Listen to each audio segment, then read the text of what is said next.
there are often times where you're passionate about something, but you might not have the skills yet to actually contribute to that field.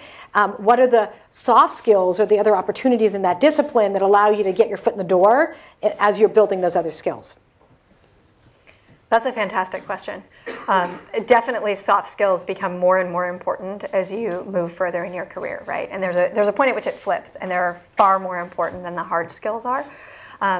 I think the hard skills don't necessarily need to be your superpower, but getting those will make your soft skills so much more credible.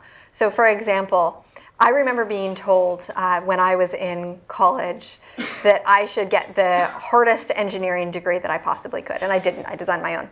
And I regret that. I regret not digging deeper into hard engineering skills. It's not that it would have been my superpower, and I always knew that it wouldn't, but I think if you have those soft skills to layer on top of it, you will always have opportunities to exercise those soft skills because life tests your soft skills each and every day. And if you have at least a certain level of credibility in harder skills, you'll be able to get past that period, and then your soft skills will start to shine really quickly. So if I were you, I would encourage you to go at getting those hard skills, be really diligent, work hard. It's going to be a slog, and then allow your soft skills to shine from there. That would be my advice, some of which I took and some of which I didn't. You know, it's interesting, that's sort of the model that often gets floated around of the T-shaped person, the person who has a depth of knowledge in at least one discipline, but the breadth of knowledge and the skills that allow you to work across disciplines. So it's about thinking of yourself as a T-shaped person that allows you to really be successful. What do you think?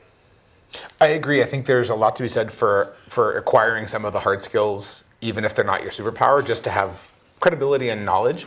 I also think there's a lot to be said for, I can't think of off the top of my head any problem areas or fields where the soft skills aren't also quite important. Mm-hmm. And so they might not be as glamorous or as exciting in the early days of something, right?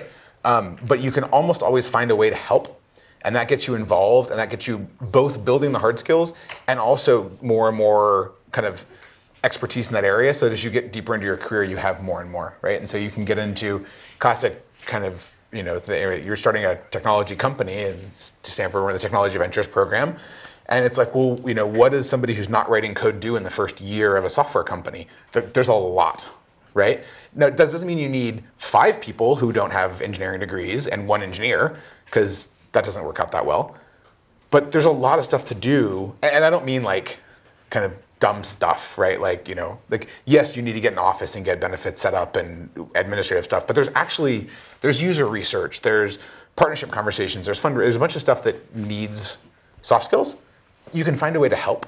And then over time, as the company grows, there's even more and more need for soft skills.